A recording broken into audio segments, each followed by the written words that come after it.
Quisiera empezar este mensaje con una anécdota.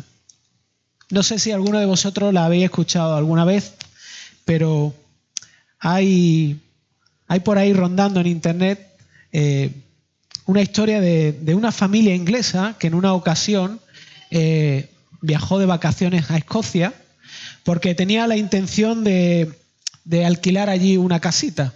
Había una casita y pensaban irse de vacaciones allí y contactaron con la persona, con el dueño de la casa y bueno, pensaban alquilarla durante una larga temporada de vacaciones y al parecer la persona que alquilaba esa casa era un pastor de una iglesia anglicana de por allí cerca, así que se pusieron en contacto para que le enseñara la finca, le enseñó la casa por fuera, total, que quedaron totalmente enamorados de esa casita. Resulta que cuando ya habían cerrado el trato de quedarse con la casa, esta familia de Inglaterra volvió, ¿vale? Y hicieron lo típico, ¿no? O sea, ves la casa, te vas a tu casa, obviamente, y empieza a hacer como una especie de recordatorio mental de cada uno de los sitios de la casa. ¡Oh, qué fantástico! Mira, la habitación para los niños, aquí hay un sitio donde podemos estar. Y resulta que la esposa de este hombre, que habían ido allí a ver la casa, recordó que no sabía dónde estaba el WC, ¿vale? Para nosotros el WC es el cuarto de baño, ¿vale? No sabía dónde estaba el WC. Los ingleses sabéis que son muy prácticos, ¿no? No quiero decir nada de los ingleses, pero algunos dicen que a los ingleses como que les falta una horneada, ¿no? Por eso son tan blanquitos, es lo que dicen. Pero bueno, independientemente de eso, ellos son muy prácticos, así que lo que hicieron fue escribirle un correo electrónico a esta familia y en el correo electrónico decía exactamente esto, ¿no? Decía: estimado pastor, soy un miembro de la familia que hace unos días visitó su propiedad con deseos de alquilarla para nuestras próximas vacaciones y omitimos enterarnos de un detalle. Quiero suplicarle que nos indique dónde queda el WC, dónde queda el cuarto de baño. No sabían dónde estaba el cuarto de baño en la casa, si estaba en la primera planta o la segunda planta. Así que esta persona, era la mujer, la esposa, finalizó la carta como normalmente se finaliza, ¿no? Dándole las gracias, etcétera, etcétera. ¿Qué pasó? Cuando este correo electrónico llegó al pastor y lo comenzó a leer, lo leyó y al llegar a la abreviatura WC, claro, este pastor no pensaba que era el cuarto de baño, sino creía que se refería a una iglesia que se llamaba Whitechapel, Capilla Blanca. Así que este pastor, una vez que leyó, él redactó la siguiente carta como respuesta a esta familia y dijo, la voy a leer, ¿vale? Porque es mejor así, no me salgo. Dice: estimada señora, tengo el agrado de informarle que el lugar al que usted se refiere se encuentra a 12 kilómetros de la casa. Lo que es algo molesto, sobre todo si tiene la costumbre de ir con frecuencia. Algunas personas llevan comida y permanecen allí todo el día. Algunos vienen a pie y otros en tren, por lo que siempre llegan en el instante preciso. Hay lugar para 400 personas cómodamente sentadas y 100 de pie. Los asientos están forrados de terciopelo rojo y hay aire acondicionado para evitar los efectos de las aglomeraciones. Se recomienda llegar temprano para conseguir lugar. Mi mujer, por no hacerlo así, hace algunos años tuvo que soportar el acto de pie y desde entonces no ha ido más a estos servicios. Los niños se sientan juntos y cantan todos a coro. A la entrada se le da un papel. Las personas que no alcanzan a la repartición del papel pueden utilizar el papel del compañero del asiento, pero al salir deben devolverlo para seguir utilizándolo el resto de la temporada. Todo lo que dejan depositado los que allí acuden se destina para dar de comer a los pobres huérfanos del lugar. Además, hay fotógrafos especiales que toman fotografías a la gente en distintas poses y luego estas son publicadas en los diarios de esta ciudad en la sección sociales, sirviendo a la propaganda de este saludable y santo sitio. Imaginaos cuando esta mujer recibió este correo electrónico, ¿no? Esta simpática anécdota y graciosa, que seguro alguno de vosotros conocéis porque es bastante antigua, ilustra una gran verdad. Ilustra una gran verdad, y es que siempre tendemos a asumir que lo que estamos comunicando a otras personas lo que le estamos diciendo es comprendido por la persona que lo escucha. De hecho, la mayoría de nuestros conflictos son causa de eso, de que asumimos esta realidad, ¿no? Pero a pesar de ser una realidad cotidiana en todo ser humano, es también algo que ocurre cuando nosotros tratamos de hablarle de Jesús a otras personas. Cuando nosotros a veces nos acercamos a otras personas a hablarle acerca de Cristo, asumimos que estas personas entienden y comprenden las cosas igual que nosotros, ¿no? El texto que acabamos de leer, en cierto sentido, tiene bastante relación con esto, ¿no? Especialmente con lo que hace Pablo, ¿no? Y quisiera mirar rápidamente por un momento el contexto, ¿no? De nuevo, y conectándolo con toda la historia que llevamos del libro de Hechos, de nuevo Pablo, vemos que llega a un lugar solo y sabemos que algo que caracteriza a Pablo y sus compañeros que eran misioneros es que tenían que salir de las ciudades corriendo muchas veces. Tenían que salir corriendo porque siempre había personas detractoras que no estaban interesadas en que otros conocieran a Jesús y fueran libres, que pudieran experimentar y disfrutar del mensaje del Evangelio. Así que en este caso es Pablo el que se marcha solo y llega a Atenas. Había dejado a Silas y a Timoteo en Berea, obviamente, lo había dejado allí, entre otras cosas porque Pablo solía dejar a personas para que se establecieran iglesias con un cierto nivel de solidez, ¿vale? Y como acabo de decir, justamente Pablo se marchó de allí porque el objetivo realmente era extender el Evangelio, ese era su llamado, ¿no? Dice el texto que Pablo, no lo dice, ¿no? Pero posiblemente Pablo cogiera un crucero, ¿no? A las islas griegas, que eso está bastante extendido, ¿no? Así que cogió este crucero forzado y llegó hasta Atenas. Y lo primero que nos informa Lucas es con lo que Pablo se encontró allí, ¿no? Para que os hagáis una idea, Atenas, en esa época, en el siglo I, Atenas era un centro neurálgico en Europa. Era una ciudad que destacaba, era la más importante de Grecia, pero destacaba mucho porque era un lugar, digamos que era un centro artístico, ¿no? De la filosofía, del conocimiento. Era un núcleo urbano en potencia, ¿no? Y además, como vio Pablo, había una cantidad de religiones mezcladas que también se daban allí de una forma muy, muy abrumadora, ¿no? De hecho, una cosa interesante es si en España el deporte favorito es el fútbol, o comentar acerca del fútbol, ¿no? En Atenas de aquella época era filosofar. O sea, allí había gente que se dedicaba a hablar sobre el sentido de la vida, a buscarle respuesta a la vida, daban sus opiniones, etcétera, etcétera, etcétera, ¿no? ¿Por qué ocurren estas cosas? ¿De dónde va, dónde viene el ser humano, ¿no? Este tipo de cosas que hoy en día se preguntan muy poco, ¿no? Pero los filósofos griegos eran expertos en buscar este tipo de diálogos y de respuestas, ¿no? Y quisiera hacer una división de este texto en tres partes, como tenía en vuestro bosquejo, ¿no? Quisiera mirar este texto y quisiera ser muy práctico hoy.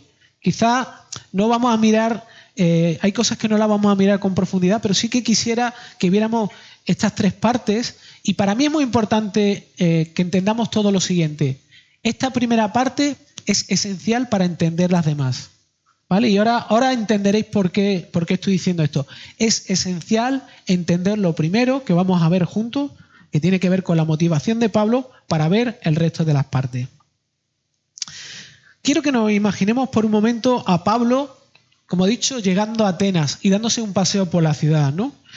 Y por lo que podemos percibir en el relato de Lucas, Pablo no se quedó allí esperando a sus compañeros sentados, sino que él comenzó a mirar la ciudad. ¿Qué es lo que había allí? ¿Qué había en Atenas? Y como resultado de lo que vio allí, dice el texto que se quedó fuertemente afectado, ¿no? Eso es lo que Lucas nos deja registrado aquí, ¿no? De hecho, la palabra que se utiliza en griego expresa un sentimiento fuerte de corazón, un sentimiento profundo. No solamente algo que, digamos, algo externo, sino algo que dentro de él mismo se removió, ¿no? De hecho, esa palabra tiene el sentido de llenarse de ira o de enfadarse mucho, Y me gusta cómo lo expresa la Nueva Versión Internacional. La Nueva Versión Internacional traduce este versículo diciendo que a Pablo le dolió el alma. Pablo se compungió, tuvo un dolor profundo en el alma. Pero ¿por qué Pablo se sintió tan dolido? ¿Por qué se sintió tan afectado por esta realidad?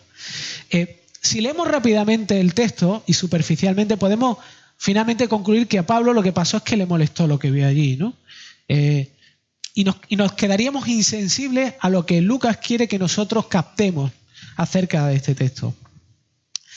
A Pablo no le molestaban las estatuas y los ídolos que habían allí, realmente, ¿no? Aunque en sí mismo este tipo de cosas eran una ofensa a Dios, eran unos sustitutos de Dios, ¿no? Pablo además no vio esto y acto seguido se quejó y le dijo, y habló con Dios y le dijo, mira, estas personas son horribles, lo que están haciendo aquí es horrible, esto es tremendamente repugnante, ¿no? Ni tampoco le pidió a Dios que enviara fuego ni una tormenta para que fueran destruidas estas personas, ¿no? A Pablo le dolió la idolatría que cubría toda la ciudad, ¿vale? A Pablo le dolió profundamente, como digo. ¿Qué es un ídolo? Todos aquí en cierto sentido, hemos hablado, hemos predicado, hemos compartido acerca de la realidad de qué es un ídolo. Pero yo quisiera dar algunas definiciones, quizá un poco diferentes, quizá nuevas. Quiero dar una definición más compleja y luego quiero dar una definición más cortita, ¿vale? ¿Qué es un ídolo? Un ídolo es todo lo que debilita tu razón, destruye la compasión de tu conciencia, obstruye tu sentido de Dios o te roba el gusto por las cosas espirituales. Eso es un ídolo para ti, a pesar de lo inocente que pueda resultar en sí mismo. Es muy interesante, porque cuando nosotros vamos a la Biblia y se habla acerca de la idolatría, especialmente en pasajes como este, solemos pensar que un ídolo es algo físico, un ídolo es algo religioso. Sí, pero es más profundo que todo eso. De hecho, esta definición lo que trata de indicarnos o ayudarnos a pensar es que cada persona puede tener como ídolo algo totalmente diferente, incluso cosas buenas pueden convertirse en ídolos. De hecho, ese tipo de cosas lo que hacen es te bloquean la realidad de poder entender bien, de poder comprender bien qué es lo que está pasando dentro de ti. De hecho, te anulan. La idolatría apunta a ciertos objetos, a ciertas cosas que lo que hacen es anularte como persona. Obviamente que eso atenta contra, especialmente si eres creyente, atenta con el hecho de poder percibir quién es Dios realmente, ¿no? Ahora quiero poner una definición más cortita que quizás es mucho más clara, ¿vale? Porque esta incluye un montón de aspectos. Un ídolo para ti es aquello que ahoga tu hambre por Dios y despierta tu apetito por todo lo demás. O sea, para cada persona es diferente. Para cada uno de nosotros es diferente. Para cada uno de nosotros un ídolo puede ser nuestra familia, o puede ser, como hablábamos esta mañana, tener el control de mi vida, o puede ser encontrar el afecto en otra persona. Puede ser en algo bueno. El problema es que eso algo bueno se convierte en el fin último de mi vida, ¿no? ¿Qué fue lo que realmente vio Pablo en estas personas, no? ¿Qué es lo que vio en Atenas? Realmente lo que Pablo vio en Atenas fue una gran cantidad de personas que estaban entregadas completamente a falsos dioses. Estaban tremendamente entregadas a vidas que no les satisfacían, a vidas que los llevaban a ser unas personas condenadas y dominadas bajo dioses que requerían de ellos cumplimientos de cosas, etcétera, etcétera, etcétera. No sé si lo sabéis, pero todo tema de pecados sexuales, todo tema de aspectos sexuales, en Grecia se daba mucho por el tema de estos falsos dioses, ¿no? Distorsionaban la realidad del ser humano, distorsionaban muchas áreas del ser humano, ¿no? Pablo vio todo esto y en cierto sentido él sintió un dolor, ¿no? Vio a estas personas perdidas y esclavizadas, condenadas a vivir en la más absoluta oscuridad. Y vio a muchas personas que estaban tratando de buscar en lo creado lo que solo Dios es capaz de dar, ¿no? Y eso es lo que le dolió realmente. A Pablo no le dolió que esas personas fueran así, sino les dolió cómo estaban viviendo y cómo podían vivir. Así que para mí es muy relevante porque lo que está manifestando Pablo a través de esta respuesta es alguien que realmente ha recibido el impacto del amor de Dios, ¿no? Quizá deberíamos preguntarnos a nosotros, cuando vemos a personas alrededor nuestra que viven de esta misma forma, que quizás están esclavizadas a ciertas cosas, que viven vidas frustradas, que viven vidas donde realmente te das cuenta que no son conscientes de que están cayendo una y otra vez en las mismas circunstancias. Cuando ves este tipo de personas, especialmente cuando te afecta a ti cercano, ¿qué sientes? ¿Te sientes molesto por lo que hacen estas personas? ¿Eres indiferente hacia ellos? ¿O te duele realmente?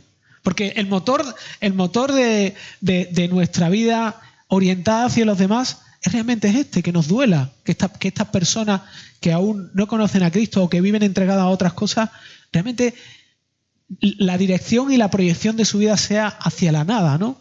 Vivan esclavizadas y vayan dirección a una destrucción, ¿no?, de ellos mismos, ¿no? Pero algo muy interesante es que la idolatría no solamente es algo que vemos en los demás. El tema es, ¿y cuándo veo este tipo de cosas en mí? ¿Realmente tengo una actitud de rechazo hacia ellas? ¿Realmente cuando veo estos aspectos en mí mismo que me dominan o que yo dejo que me dominen, hay una respuesta de rechazo? ¿Me duele realmente o no me duele? ¿Qué tipo de dolor siento yo, no?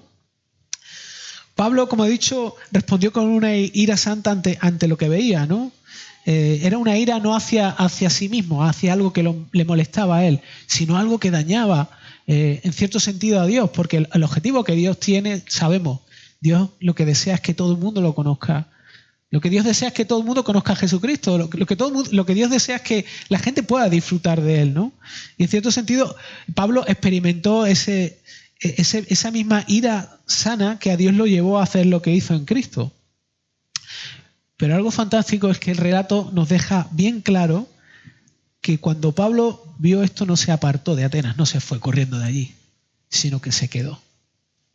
Porque sabía que Dios tenía algo para estas personas, porque sabía que Él estaba allí, porque Dios lo había enviado allí y porque estas personas tenían la necesidad de conocer a Jesucristo, ¿no?, para ser liberados de esa forma de vivir. Y sé que mis palabras no alcanzan a expresar esto en realidad. O sea, son palabras. Y yo sé que estamos tan cansados de mirar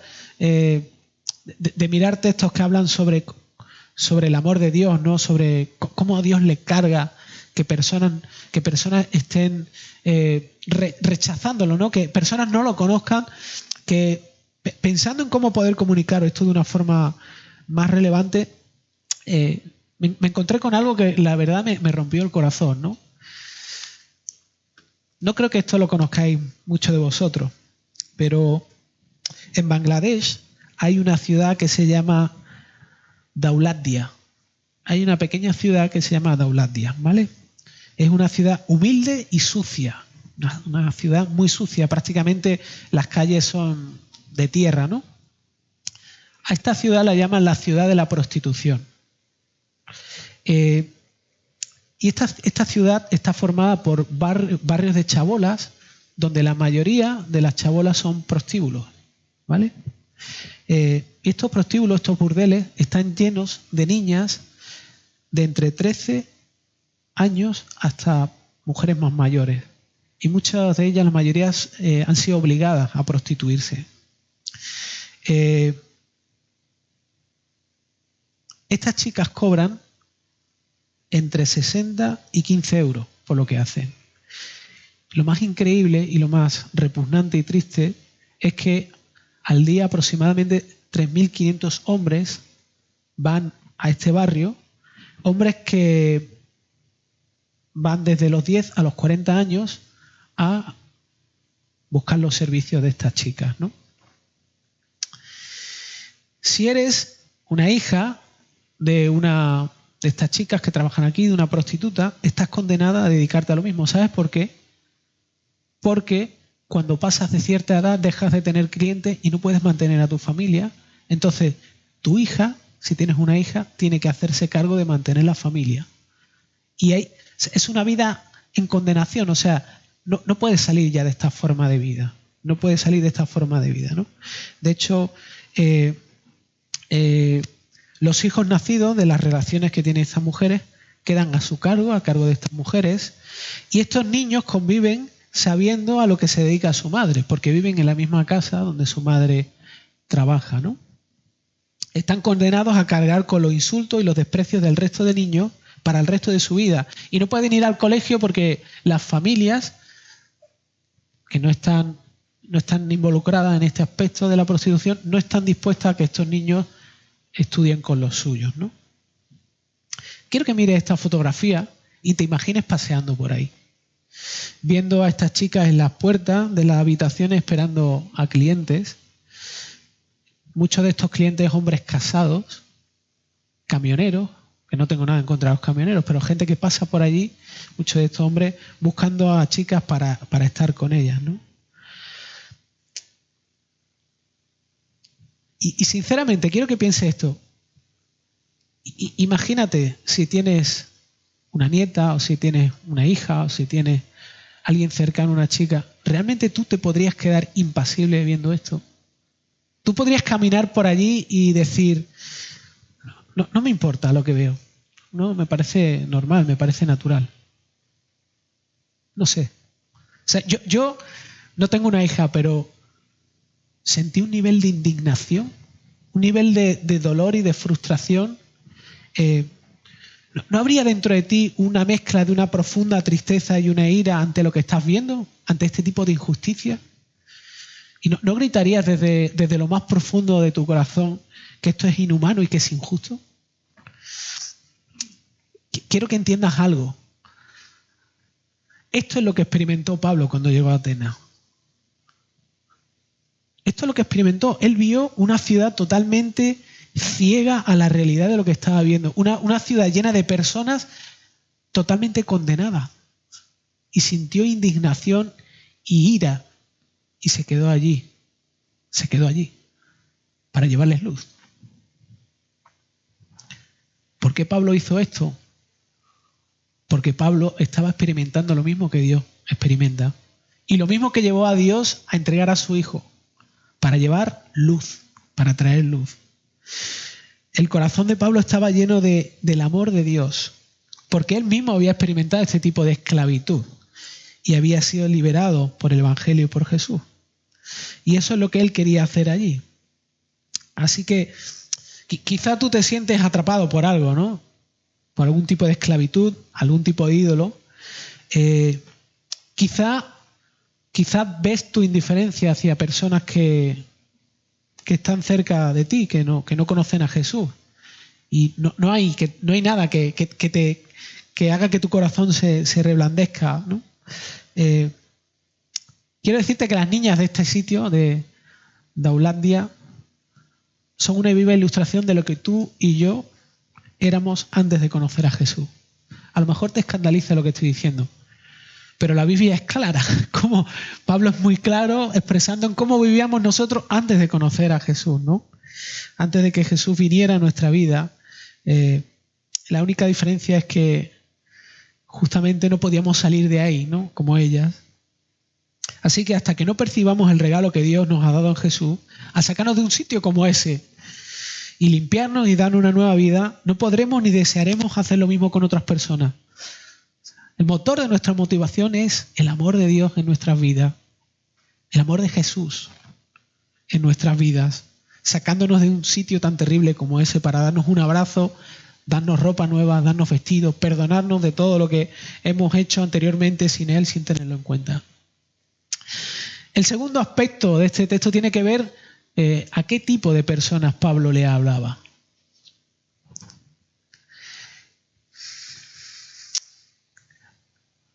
Pablo tenía una audiencia, sabemos, quizá un poco mixta, ¿no? Había distintos tipos de personas, pero especialmente en Atenas había un grupo de pensadores, ¿no? Como he dicho antes, de filósofos. Como he dicho, Pablo no se puso las manos a la cabeza ni dijo, esto aquí no hay quien diga nada, aquí no, o sea, aquí imposible hablar a estas personas, sino que él dijo, está bien, ¿qué puedo hacer por estas personas? ¿Qué quiere Dios que yo haga por estas personas? Y es muy interesante que Lucas deja ahí registrado acerca de lo que Pablo hizo. En primer lugar, Pablo hizo lo que hacía siempre, dijo, ¿a quién puedo alcanzar antes con el mensaje de Jesús? ¿A las personas que leen la Biblia? ¿Dónde están estas personas? En la sinagoga. Así que lo primero que hago es voy a las personas que están en la sinagoga y les hablo de Jesús. Ellos, como he dicho en otras ocasiones, conocían la ley y eran simpatizantes del judaísmo. Por lo tanto, era más fácil que tú le pudieras hablar de alguien que ellos estaban esperando y que ellos, en cierto sentido, conocían de forma muy imperfecta, ¿no? Pero Pablo no se detuvo ahí, sino que también fue, y esto es súper interesante, fue a los sitios donde estaba la gente. Fue a los lugares donde estaba la gente. El ágora, como dice aquí el texto, el ágora griego, para nosotros sería algo como la calle Lario o la Plaza de la Constitución. Un sitio donde la gente comercia, donde pasan estudiantes que van a la facultad o que van a los institutos, con la diferencia de que los griegos, digamos que enseñaban no en aulas, sino en las plazas. En el ágora se sentaban los maestros y enseñaban a los alumnos, ¿no? Que eso es de lo que dice justamente en el versículo 18 Pablo, ¿no? Lucas, perdón, acerca de dónde estaba Pablo, ¿no? Y el comentarista bíblico John Stott dice respecto a este asunto de lo que hizo Pablo algo muy interesante que quiero compartir con vosotros. Él dice, el equivalente del ágora ha de variar en diferentes partes del mundo. Podría ser un parque en una plaza de la ciudad o una esquina de alguna calle, un centro comercial, o un mercado, un bar, o un café, o una discoteca, o cafetería estudiantil. Cualquier lugar donde se junta la gente cuando tiene algún tiempo libre. Es decir, Pablo se fue a un contexto donde la gente iba justamente para hablarles acerca de lo que él tenía que decirles a ellos, ¿vale? O sea, eso es lo que hizo primero Pablo. Y esto es un desafío para nosotros.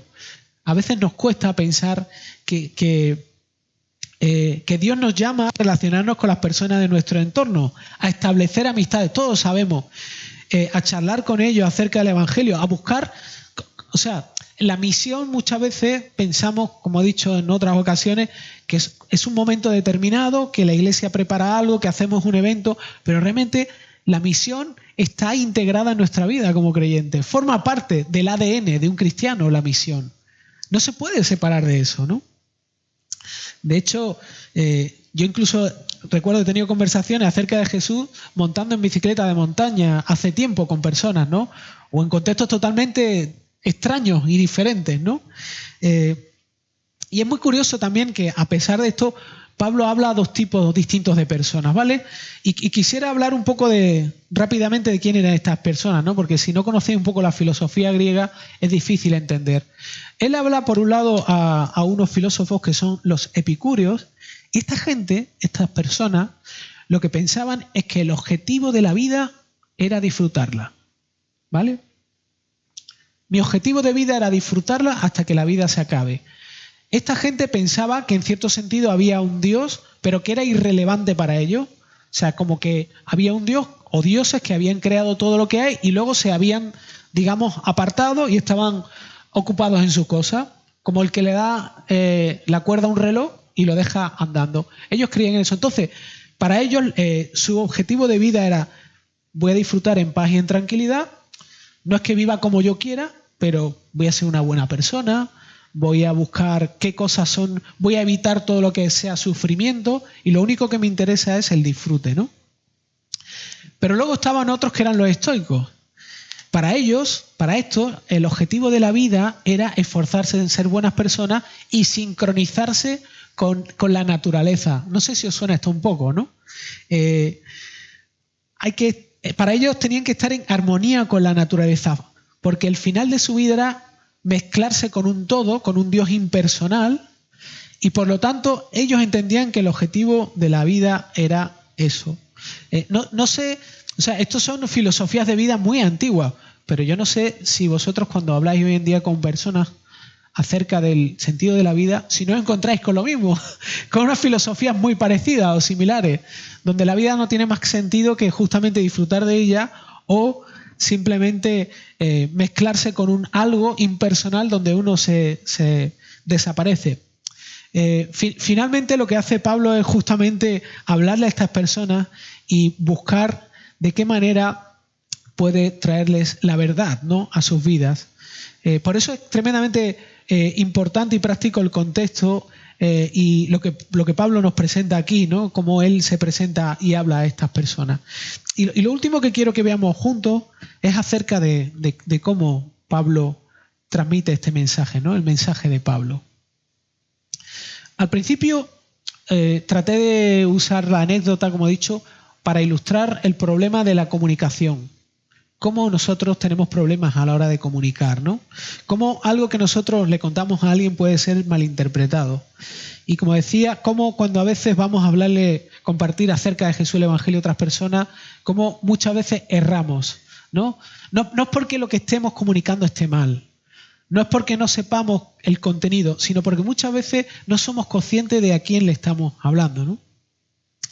Si miramos hasta dónde hemos llegado en hecho, y miramos los momentos en los que Pablo le habla a Jesús a otras personas, nos podemos dar cuenta que Pablo no siempre lo hace de la misma forma. No lo hace de la misma forma, ¿vale? A los judíos le habla de Jesús usando las escrituras en las sinagogas. Acordaos que en Listra, a esta gente que adoraban a dioses, a Júpiter y Mercurio, Pablo hace una sanación de una persona y utiliza esto para comenzarles a hablar de Cristo. Y en Atenas hace exactamente lo mismo.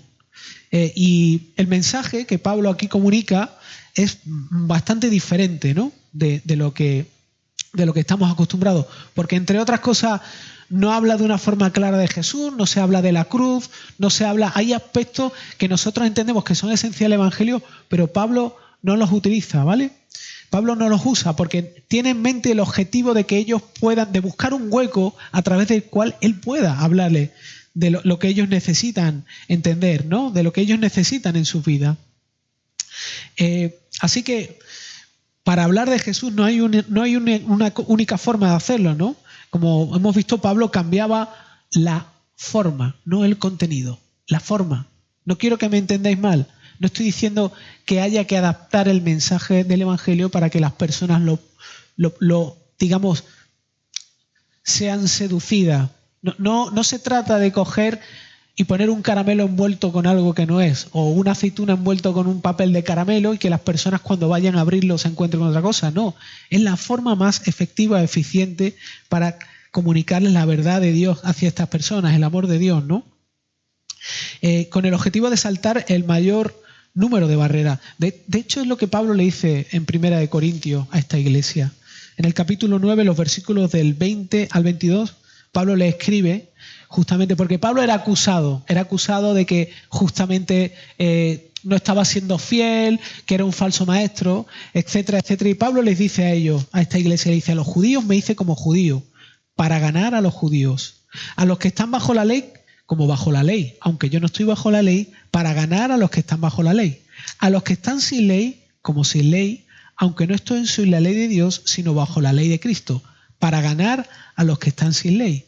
A los débiles me hice débil para ganar a los débiles.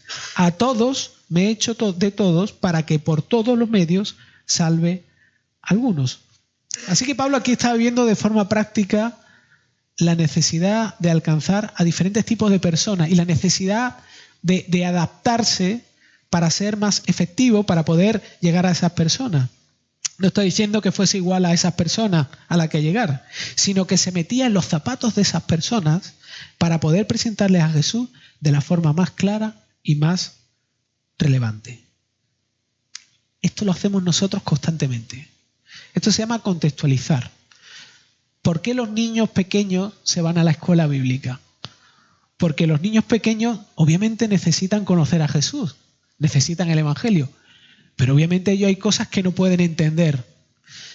Igual pasa cuando van al colegio, o sea, los niños de 3 años no reciben, no se les enseña de la misma forma que a niños mayores. Tú en casa la forma de expresarle el amor y el cariño a tu hijo no es exactamente igual que cuando se lo expresa a tu esposa, ¿no? O a tu marido. Así que, ¿qué es la contextualización en sí?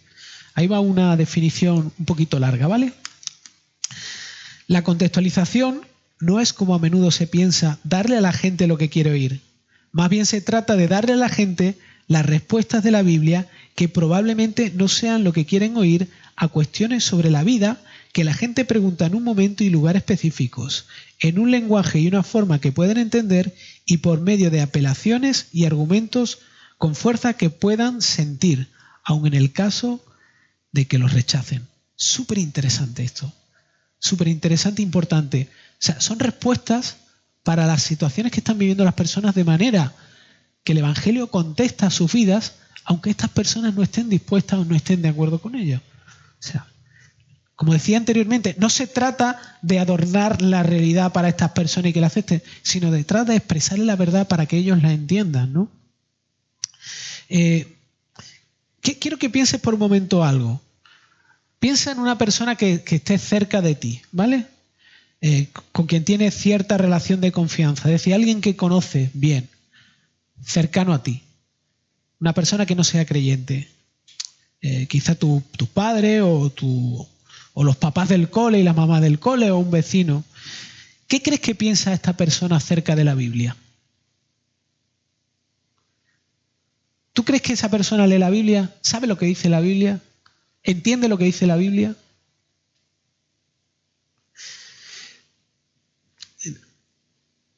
No quiero que me tiréis ninguna silla todavía, ¿vale? No quiero que me tiréis ninguna silla. Algunos tenéis ganas, no lo habéis hecho todavía. Con esto no quiero decir que la Biblia no sea importante. O sea, para nosotros la Biblia es importante porque nosotros conocemos el Evangelio y a Dios a través de la Biblia y a través de lo que dice la Biblia, ¿no? Lo que quiero decir es que, al igual que los atenienses, la sociedad actual en su gran mayoría no saben lo que es la Biblia ni lo que contiene la Biblia. No sabe. Por eso necesitamos estar dispuestos, como Pablo, a cambiar las formas con el objetivo de ser más eficientes y siempre contar con la ayuda de Dios, que nos dé sensibilidad. De hecho, Dios nos creó con un intelecto, con unas capacidades, con creatividad, con un montón de características, que en parte son las que Él tiene también, con el objetivo de ponerlas al servicio de su reino, de vivir para Él, para su reino.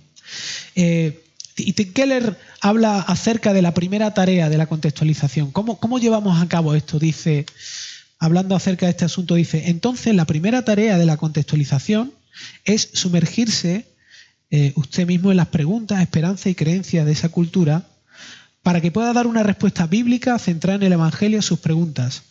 Cuando Pablo comenzó a hablarle a los filósofos de Atenas, lo hizo diciendo que había estudiado cuidadosamente sus objetos de adoración. En todo lo que Pablo le comparte, que es muy largo y que no tengo tiempo ahora para que lo veamos, Pablo comienza hablándole a estas personas no desde su lugar, no desde sus zapatos, sino desde los zapatos de ellos. Y comienza a decirle, vosotros sois religiosos, pero yo vengo a hablaros de un aspecto que vosotros todavía no entendéis y no habéis recibido. Y comienza a presentarles a Dios. Y comienza a presentarles aspectos de que Dios es mucho mejor. Es mucho mayor que sus dioses. Tiene la capacidad de dar mucho más que lo que ellos están tratando de obtener a través de estos falsos dioses y de estas falsas deidades que ellos tenían, ¿no? Es interesante esto, ¿no? Porque a veces tenemos un poco, o sea, nos sentimos frustrados acerca de la evangelización, acerca de hablarle a otros de Jesús, porque en cierto sentido no nos tomamos el tiempo de entender que Dios nos llama a hacer esta tarea, ¿no?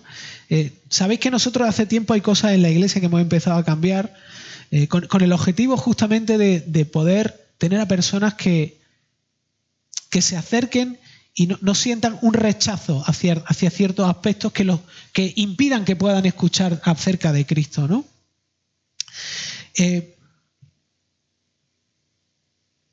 Quisiera terminar no solamente retándonos al hecho de pensar más en estas personas que cada uno de nosotros tenemos cerca y que Dios nos ha dado, pensar cómo son sus vidas, pensar cuáles son sus luchas, pedirle a Dios que nos dé un corazón realmente con carga por sus almas y buscar formas realmente pertinentes, como hizo Pablo, de poderle hablar de Jesús, ¿no?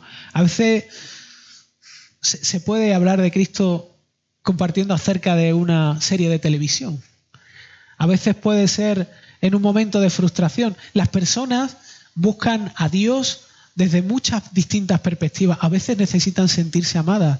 a veces necesitan encontrar esperanza, a veces necesitan ver hacia dónde va la vida, otras veces se acercan por diversas causas distintas, ¿no? Pero que Dios nos dé la sensibilidad justamente para tener la misma carga que Pablo tuvo cuando él llegó a Atenas, ¿no? Y quisiera terminar con algo muy cortito, ¿no? Si pensáis que esto de contextualizar, de buscar la forma más eficiente de poder predicar o compartir a otras personas acerca de Jesús, del Evangelio, es algo que me he inventado, quiero que penséis por un momento en Dios. Dios es un ser espiritual, eterno, que no puede ser contenido por nada, pero Dios fue el primero que se contextualizó. Lo que Dios hizo es, primeramente, utilizó a hombres y le habló a hombres en idioma a los profetas, en un idioma que ellos podían entender, pero la mayor contextualización que Dios hizo fue hacerse hombre. Jesucristo es la mayor contextualización que nunca jamás ha hecho nadie para que alguien pudiera comunicar una verdad de verdad encarnada, ¿no? Así que Dios se hizo humano para que tú y yo pudiéramos encontrar la verdad, el verdadero perdón, nuestra verdadera identidad y la auténtica vida en Él. Él fue el primero que hizo esto. Así que los judíos y la filosofía constantemente, cuando ven a Dios, se preguntan qué sacrificio tengo que hacer para ganar la aceptación de Dios, ¿no? Esta era la esclavitud de estos filósofos. Pero el Evangelio lo que hace es justamente mira lo que hizo Dios, contextualizarse, mirar el sacrificio de Jesús, lo que Él hizo a cabo para ganar por nosotros la aceptación de Dios. Jesús, que es la verdad en sí mismo, no vino hasta nosotros a través de un grupo de personas filosofando en una montaña. No, Él vino a nosotros crucificado en una montaña. Él se fue a una montaña y entregó su propia vida, dejó allí su vida para que nosotros hoy podamos entender de qué se trata la vida. Hoy podamos vivir mirando hacia Él y descubriendo que lo que Él tiene para nosotros es infinitamente mejor que cualquier filosofía, que cualquier otro tipo de ídolo, que cualquier otra cosa que pueda prometernos lo que realmente no puede darnos. Así que yo hoy tengo 2 retos para ti. El primero de ellos es que realmente mires dentro de ti y analices, ¿realmente vale la pena vivir para otra cosa que no sea Dios? ¿Realmente Dios puede competir con algo? No puede competir con nada. Y lo segundo es retarte a que tengas la misma carga que Pablo tenía por estas personas. Pero importante, lo más importante, como decía al principio, lo que necesitamos es que Dios ponga su corazón en nosotros. Que Él ponga su corazón en nosotros. Y eso solamente lo vamos a lograr cuando nos centremos y miremos justamente lo que Dios hizo por nosotros.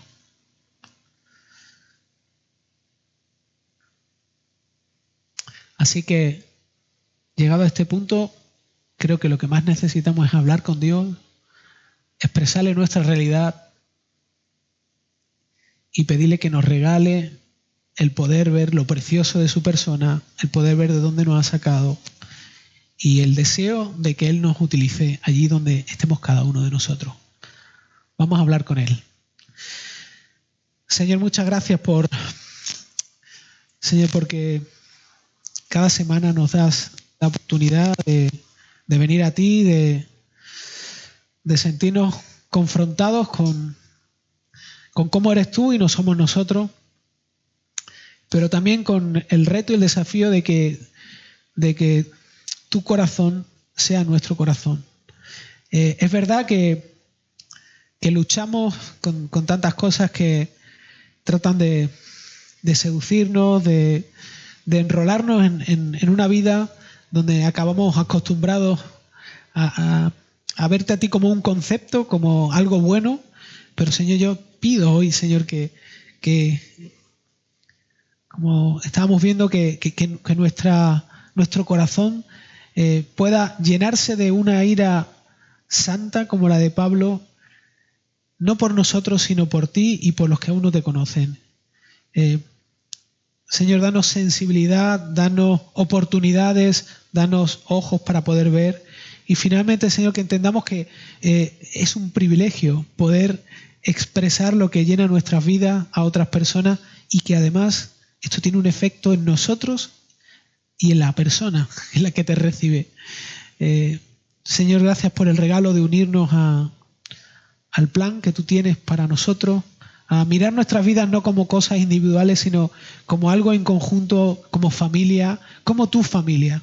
Y gracias, Señor, porque somos unidos a esta familia por lo que tú has hecho, no por lo que nosotros debemos hacer. Eso nos libera de seguir tratando de luchar por estas cosas, sino nos acerca a ti sabiendo que tú no hiciste con estas personas idolatrar lo que quizá ellos merecían, ni lo hiciste con nosotros, sino que constantemente pusiste a alguien, incluso a nosotros mismos, para recordarnos el Evangelio y atraernos más a ti. Así que, Dios, queremos tener un corazón agradecido, queremos contarle a todo el mundo lo fantástico que tú eres. Así que llénanos de tu verdad y de tu amor. En el nombre de Jesús. Amén.